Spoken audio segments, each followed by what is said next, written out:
الحمد لله رب العالمين والعاقبة للمتقين والصلاة والسلام على أشرف الأنبياء والمرسلين أما بعد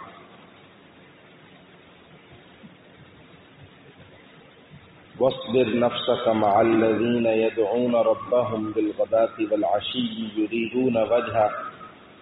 ولا تعد عيناك عنهم تريد زينة الحياة الدنيا ولا تطع من أغفلنا قلبه عن ذكرنا واتبع هواه وكان أمره فرطا۔ سورہ کہف کی آیت نمبر 28 آپ حضرات کے سامنے تلاوت ہوئی، اس کا ترجمہ سماعت فرمائیے اور اے محبوب اپنے آپ کو استقامت کے ساتھ ان لوگوں کے ساتھ رکھیں جو صبح و شام اپنے رب کو اس لیے پکارتے ہیں کہ وہ اس کی خوشنودی کے طلبگار ہیں، اور تمہاری آنکھیں دنیاوی زندگی کی خوبصورتی کی تلاش میں ایسے لوگوں سے ہٹنے نہ پائیں اور کسی ایسے شخص کا کہنا نہ مانو جس کے دل کو ہم نے اپنی یاد سے غافل کر رکھا ہے اور جو اپنی خواہشات کے پیچھے پڑا ہوا ہے اور جس کا معاملہ حد سے گزر چکا ہے۔ کل کے درس میں اللہ جل شانہ نے قرآن کریم کی اہمیت، عظمت اور بطور خاص اس کی تلاوت کی اہمیت بیان فرمائی تھی، اور بالکل اس آیت کے آخر میں اللہ جل شانہ نے یہ فرمایا تھا کہ جو لوگ اللہ کے احکام کو، فرامین کو نہیں مانیں گے، ایسے مجرم لوگوں کو اللہ کے سوا کہیں پناہ نہیں مل سکے گی۔ اور انسان کو بہرحال اگر کوئی سہارا میسر ہے مشکل حالات میں، جب وہ اللہ کے سوا دوسرے سہارے تلاش کرتا ہے اور وہ سہارے انسان کو سہارا نہیں دیتے، تو آخری سہارا انسان کا وہ اللہ جل شانہ کی رحمت کا سایہ، رحمت کا سہارا ہوتا ہے۔ اس لیے یہ اس انسان کو جو اللہ کے حکم عدولی کو اپنی سرشت بنائے ہوئے ہے، اپنی عادت بنائے ہوئے ہے، اس کو یہ سمجھ لینا چاہیے کہ اس کو بہرحال جب دل کے ہاتھوں خلش کا سامنا ہوگا تو اگر کوئی چیز اسے جائے پناہ کے طور پر سامنے آئے گی، اسے ملے گی، تو وہ صرف اور صرف اللہ جل شانہ ہی کا دربار ہے، اللہ جل شانہ ہی کی ذات ہے۔ آج کے درس میں اللہ جل شانہ نے جناب نبی اکرم سرور دو عالم صلی اللہ علیہ وسلم کو اور آپ کے واسطے سے پوری امت کو یہ ہدایت دی ہے کہ ہمیشہ جو لوگ کمزور ہیں، غریب طبقات سے تعلق رکھتے ہیں اور دنیاوی وجاہت اور حیثیت کے حامل نہیں ہیں، آپ ان لوگوں کو حقارت کی نظر سے نہ دیکھیں اور ان کے ساتھ اٹھنے بیٹھنے ملنے جلنے کو اپنی شان میں کمی تصور نہ کریں، کیوں کہ جو ہمیشہ سے دین دشمن، اسلام دشمن لوگ رہے ہیں، وہ ایسے کم حیثیت لوگوں کو حقارت کی نظر سے دیکھتے رہے ہیں، اور اپنے اپنے وقت کے جو انبیاء ہیں جیسا کہ حضرت نوح علیہ السلام ہے، خود جناب نبی اکرم سرور دو عالم صلی اللہ علیہ وسلم ہے، ان کو وہ یہ کہتے رہے ہیں، اور بعد میں بھی اسلام کے غالب آنے کے بعد بھی ایسے لوگ ہوئے ہیں کہ جو اپنی کسی دنیاوی وجاہت کی وجہ سے یہ سمجھتے ہیں کہ اب ہمارے لیے جو ہے وہ ان کم حیثیت لوگوں کے ساتھ، کمتر لوگوں کے ساتھ، غریب اور نادار لوگوں کے ساتھ اٹھنا بیٹھنا، ملنا جلنا، ان کے ساتھ ہمارے بچوں کا اٹھنا بیٹھنا پڑھنا، وہ ہماری شان کی کمی ہے، تنقیص ہے، ہمارے لیے ہمارے مقام سے نہایت فروتر اور کمتر درجے کی چیز ہے۔ اللہ جل شانہ نے جناب نبی اکرم سرور دو عالم صلی اللہ علیہ وسلم کو فرما دیا کہ حضرت سلمان فارسی، حضرت عبداللہ بن مسعود، حضرت سہیب، حضرت عمار بن یاسر وغیرہ یہ جو لوگ آپ کی مجلس میں آتے جاتے ہیں، آپ جو ہے وہ ان کے ساتھ اپنے آپ کو باندھ کے رکھیے، ان کے ساتھ اپنے آپ کو پابند رکھیے، کیونکہ یہ لوگ حقیقت میں اللہ کی رضا کے متلاشی ہیں، اور یہ جو ہے وہ آپ اگر ان کو اپنے سے الگ کر دیں گے، اس وجہ سے بے شک آپ کا کوئی تبلیغ کا، تعلیم کا آپ کے پیش نظر کو فائدہ بھی ہو تو تب بھی یہ بات ٹھیک نہیں ہے۔ بلکہ حضرت عبداللہ بن ام مکتوم رضی اللہ تعالی عنہ کے حوالے سے سورہ عبسہ کی جو ابتدائی آیات ہیں اس میں اللہ جل شانہ نے جناب نبی اکرم سرور دو عالم صلی اللہ علیہ وسلم کو ایک پیار بھرے انداز میں تنبیہ بھی فرمائی۔ عبسہ وتولی کہ ترشروئی اختیار کی جناب نبی اکرم صلی اللہ علیہ وسلم نے، وتولی اور اپنا چہرہ موڑ لیا، ان جاءہ الاعمی صرف اس وجہ سے کہ ایک نابینا شخص اس کے پاس آ گیا اس وقت میں جبکہ ان کے پاس مکہ کے بڑے بڑے رؤساء اور سردار جو ہے وہ مجلس میں تشریف فرما تھے۔ وما یدریک لعلہ یزکی، اور اے محبوب آپ کو معلوم نہیں ہے کہ جو آپ کے پاس یہ نابینا آیا تھا یہ اتنا مخلص اور جان نثار تھا، وفادار تھا کہ یہ اگر آپ اس کو کوئی بات بتلاتے، اس کے کسی سوال کا جواب مرحمت فرماتے تو شاید یہ جو ہے وہ پاک اور صاف ہو جاتا، اس کی کوئی کمی جو ہے وہ دور ہو جاتی۔ او یذکر، یا وہ آپ کی بات سن کر نصیحت حاصل کرتا، فتنفعہ الذکریٰ، بس اسے آپ کا نصیحت کرنا فائدہ پہنچاتا۔ واما من استغنی، اور جو آدمی آپ سے مستغنی ہے، بے پرواہ ہے، اس کو آپ کے مقام کا اندازہ نہیں، وہ آپ کی دعوت کو صحیح نہیں سمجھتا، تو وانت عنہ تلہی، آپ اس کے پیچھے جو ہے وہ پڑے رہتے ہیں، اس کے پیچھے پڑے ہیں کہ یہ کسی طریقے سے راہ راست پر آ جائے۔ وما علیک الا یزکی، حالانکہ اس کا راہ راست پر آنا، اس کو صحیح راستے پر لانا یہ آپ کی ذمہ داری نہیں ہے۔ تو یہ جو تنبیہ دوسرے مقام پر کی، ایسے ہی حضرت نوح علیہ السلام کو ان کے لوگوں نے یہ کہا، ما نراک اتبعک الا الذین هم اراذلنا بادی الرأی، کہ ہم نہیں دیکھتے کہ جو لوگ آپ کے ساتھ چلتے پھرتے ہیں، اٹھتے بیٹھتے ہیں، آپ کی بات مانتے ہیں، وہ تو بہت ہمارے درجے میں، ہمارے درمیان کمتر جو ہے وہ سمجھے جانے والے، کم نہیں سمجھے جانے والے گھٹیا قسم کے لوگ ہیں جن کی ہمارے معاشرے میں، ہماری نظروں میں کوئی وقعت اور اہمیت نہیں۔ گویا آپ کے پیروکار وہ بڑے لوگ نہیں ہیں۔ اس لیے اور ہوتا بھی یہی ہے کہ کوئی بھی تحریک، کوئی بھی انقلاب، چاہے وہ سیاسی ہو، چاہے وہ علمی دینی ہو، چاہے وہ روحانی انقلاب ہو، اس کو شروع میں اگر قبولیت حاصل ہوتی ہے تو وہ ایلیٹ کلاس کی طرف سے نہیں ہوتی، اونچے لوگوں کی طرف سے نہیں ہوتی۔ شروع میں جو لوگ معاشرے کے اندر پسے ہوئے ہوتے ہیں، ظلم و ستم کا نشانہ بنے ہوئے ہوتے ہیں معاشرے کے ایلیٹ کلاس طبقے کی طرف سے، پہلے ان لوگوں کو اس انقلاب کے اندر اپنی نجات نظر آتی ہے۔ وہ یہ سمجھتے ہیں کہ شاید اگر ہم ان کے ساتھ جڑ گئے، اس نئی دعوت کو، نئی فکر کو ہم نے اپنا لیا تو شاید ہمارے دکھوں کا کوئی مداوا ہمیں مل جائے، ہمیں جو ہے اپنی پریشانیوں کا کوئی حل مل جائے۔ اس لیے ہمیشہ کوئی بھی تحریک، کوئی بھی انقلاب، اس کی اگر بنیادی طور پر کوئی کارکن بنتے ہیں تو وہ کمزور طبقات کے لوگ بنتے ہیں۔ جناب نبی اکرم سرور دو عالم صلی اللہ علیہ وسلم کبھی یہی تھا کہ آپ صلی اللہ علیہ وسلم کے پاس بھی شروع میں مکے کے اندر جو غلام تھے، ظلم و ستم کی چکی میں پس رہے تھے، حضرت بلال، حضرت خبیب، حضرت سہیب، حضرت یاسر، حضرت عمار بن یاسر، حضرت سمیہ، یہ حضرات مرد و زن، یہ رسول اللہ صلی اللہ علیہ وسلم پر سب سے پہلے ایمان لائے،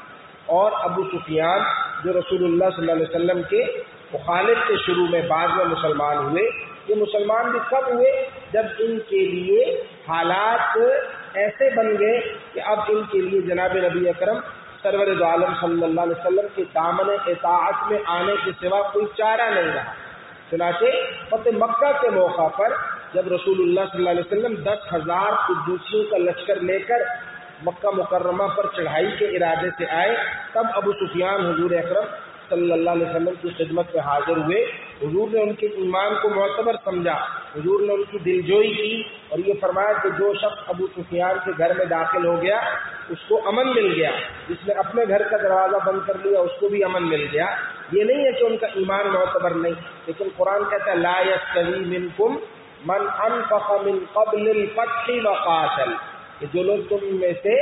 فتح مکہ سے پہلے مسلمان ہوئے اور انہوں نے اللہ کے راستے میں اپنا جان و مال خرچ کیا، وہ اور بعد والے لوگ برابر نہیں ہو سکتے۔ وہ فتح مکہ نے ایک لکیر کھینچ دی کہ اس سے پہلے کے لوگوں کا جو مقام اور مرتبہ ہے، فتح مکہ کے دوران یا بعد میں مسلمان ہونے والوں کا وہ مقام اور مرتبہ نہیں ہے۔ تو یہ فرق ہوتا ہے، اور یہ ہمیشہ ایسا ہی ہوتا ہے کہ یہی ابو سفیان قیصر کے دربار میں جاتے ہیں اور قیصر ان سے سوال جواب کرتا ہے، تو پوچھتا ہے قیصر ان سے کہ جو آپ کے ہاں نبوت کے دعوے دار شخص ہیں، ان کی بات ماننے والے کیسے لوگ ہیں؟ کیا ایلیٹ کلاس ہے؟ کیا معاشرے کے مترف الحال اور صاحب حیثیت و وجاہت، مالی اعتبار سے مضبوط لوگ ان کی بات ماننے والے زیادہ ہیں، یا عام کمزور غریب لوگ زیادہ ہیں؟ تو انہوں نے کہا کہ نہیں، ان کی بات ماننے والے، ان کے ساتھ چلنے والے، ان کی دعوت پر فوری طور پر لبیک کہنے والے تو ہمارے کمزور لوگ ہیں۔ فرمایا ایسا ہی ہوتا ہے کہ نیکی کی دعوت جب پھیلتی ہے، جب خیر کا جو ہے وہ پھیلاؤ شروع ہوتا ہے، تو پہلے اس پر لبیک کہنے والے کمزور لوگ ہوتے ہیں، پھر بعد میں یہ دعوت جو ہے وہ نچلے طبقات سے ایلیٹ کلاس کی طرف، اونچے طبقات کی طرف جاتی ہے، اور شر کا جو ہے وہ معاملہ اس کے برعکس ہوتا ہے۔ خیر تو نچلے طبقات سے اوپر والے طبقات کی طرف جاتی ہے، اور شر اوپر والے طبقات سے نیچے والے طبقات کی طرف آتا ہے۔ برائی ہمیشہ پہلے اونچے طبقات سے شروع ہوتی ہے اور وہاں سے پھر سفر کرتے کرتے نچلے طبقات تک سرایت کر جاتی ہے۔ اس لیے یہ بات تو بالکل ٹھیک ہے۔ فرمایا اللہ نے کہ یریدون وجہ، یہ جو کمزور لوگ ہیں اے نبی، یہ اللہ کی رضا کے طالب ہیں، ان کے پیش نظر کوئی دنیاوی مقصد نہیں ہے، اور ہمیشہ یہ اللہ کی خوشنودی کی تلاش میں رہتے ہیں جو کہ اصل مقصد ہے۔ دنیا بالکل جو ہے وہ اس سے نظر انداز بھی کرنا ٹھیک نہیں ہے، لیکن ہر وقت دنیا کے ہی جو ہے وہ کام دھندوں میں، دنیا ہی کے جو ہے وہ ضروریات کے اندر خود کو مگن کر لینا، مصروف کر لینا، یہ بھی ٹھیک نہیں ہے۔ ہر وقت یہ فکر ہو کہ میرا کھانا اچھا ہو جائے، ہر وقت یہ فکر ہو کہ میری سواری بہترین ہو جائے، ہر وقت یہ فکر ہو کہ میری پوشاک، میرا لباس بہترین ہو جائے، اور جو اصل مقصد ہے آخرت کی، وہ جو ہے وہ اس کی طرف سے آدمی طرف نظر کر لے، اس کو فراموش کر لے، یہ بات ٹھیک نہیں ہے۔ آپ دیکھ لیجئے کہ دنیاوی اعتبار سے کمی یہ اس دنیا کا لازمی نتیجہ ہے۔ آپ یہاں سے طبقاتی تفاوت کو باوجود مساوات کے نعروں کے، باوجود ترقی کے نعروں کے ختم نہیں کر سکتے۔ کیا امریکی معاشرے کے اندر کوئی کمزور اور کوئی غریب آدمی نہیں ہے؟ کیا روس کے اندر جو اس سے پہلے سپر پاور رہی ہے، وہاں پر طبقاتی نظام تک نہیں موجود تھا؟ کیا سب کو یکساں اور ایک ہی جیسے مواقع حاصل تھے؟ کیا سب کے سب جو ہے وہ پیدائشی افسر ہی بن کر پیدا ہوتے ہیں؟ کوئی مزدور اور کوئی ماتحت نہیں ہوتا؟ بھائی یہ تو اللہ نے دنیا کا نظام چلایا ہے، اور اس کو کہا جاتا ہے شاہ ولی اللہ محدث دہلوی رحمۃ اللہ علیہ کی زبان میں توازن اور تعادل، کہ اللہ نے اس نظام کو بڑا بیلنس انداز میں رکھا ہے اور ضرورتیں انسان کی ایک دوسرے کے ساتھ وابستہ کر دی ہیں۔ امیر کے گھر کا چولہا تو بآسانی جلتا ہے، لیکن امیر کو کھانا پکا کر دینے کے لیے باورچی کی ضرورت پڑتی ہے، عالیشان بنگلہ کوٹھی کھڑی کرنے کے لیے مزدوروں کی، کاریگروں کی ضرورت پڑتی ہے، اور غریب کے گھر کا چولہا امیر کے گھر کی خدمت کیے بغیر نہیں چلتا۔ یہ اللہ نے ایک دوسرے کے ساتھ جو احتیاج رکھی ہے، اسی سے اس دنیا کا نظام قائم ہے۔ اگر سارے لوگ اپنی ذات میں خود مختار اور یکساں حیثیت کے حامل ہو جائیں تو یہ مساوات وغیرہ کے نعرے، میں نے کہا یہ صورت چونکہ بتلاتی ہے ہمیں نفاق اور جمہوریت وغیرہ کی کمزوریاں، کہ مساوات کے نعرے، جمہوریت کے نعرے یہ خوشنما نعرے ہیں جو اہل مغرب نے مسلمانوں کے درمیان لانچ کیے ہیں، لیکن حقیقت میں ایسا نہیں ہے۔ مساوات ممکن نہیں ہے، نہ مرد اور عورت کی مساوات ممکن ہے، نہ تمام تر طبقاتی تقسیم کو ختم کر کے بالکل جو ہے وہ زیرو پر لانا، یہ جو ہے وہ ممکن ہے۔ یہ طبقاتی نظام باقی رہے گا۔ اصل ہے عدل، کہ باوجود اس کے کہ طبقات موجود ہوں معاشرے کے اندر، متوسط بھی ہو، کمزور بھی ہو، اعلیٰ درجے کے لوگ بھی ہوں، لیکن عدل و انصاف ہو، ہر ایک کو اس کی ضروریات مل رہی ہوں، بنیادی ضروریات کے اندر کوئی فرق نہ ہو، بنیادی اخراجات کے اندر کوئی فرق نہ ہو، سب کو یکساں ترقی کے مواقع حاصل ہوں، مواقع کے حوالے سے کوئی ترجیح نہ ہو، کوئی طبقاتی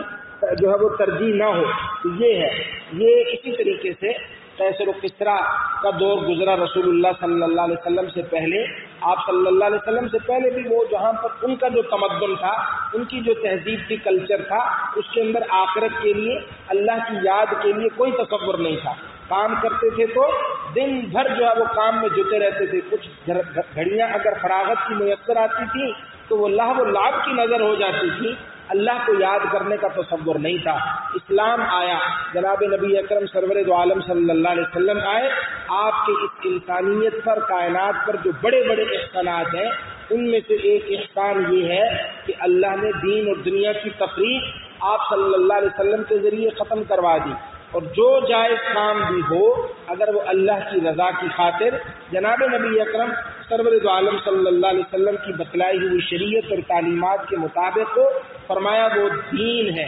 آپ بازار میں بیٹھ کر تجارت کر کے بھی جو ہے وہ دیندار ہو سکتے ہیں، آپ اقتدار کے